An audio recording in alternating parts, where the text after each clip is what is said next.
जहाँ बर्तमान बड़ खबर विधानसभा राज्यपाल अभिभाषण प्रधानमंत्री ई बस योजन विभिन्न सहर में चलो 400 ई बस 2 वर्ष में बयनशिल्प क्षेत्र में 50,000 निजुक्ति मिल आसंता 5 वर्ष में आईटी और आईटीईएस रे 50,000 निजुक्ति सृष्टि सरकार लक्ष्य रही। प्रथम 2 वर्ष में 65,000 और 5 वर्ष मध्य 1.5 लाख सरकारी पदवी पूरण करा से 2027 सुधा 25 लाख महिला को लक्षपति दीदी भाव सशक्त करेंगे राज्य सरकार। या सहित 2024-25 आर्थिक वर्ष में प्राय 10 लाख महिला को यह स्तर में आय हासिल तालीम दि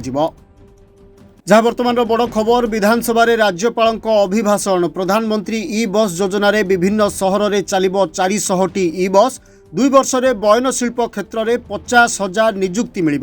आसंता 5 वर्ष में आईटी और आईटीईएस रे 50,000 निजुक्ति सृष्टि सरकार लक्ष्य रही। प्रथम 2 वर्ष में 65,000 और 5 वर्ष मध्य 1.5 लाख सरकारी पदवी पूरण करा से 2027 सुधा 25 लाख महिला को लक्षपति दीदी भाव सशक्त करेंगे राज्य सरकार। या सहित 2024-25 आर्थिक वर्ष में प्राय 10 लाख महिला को यह स्तर में आय हासिल तालीम दि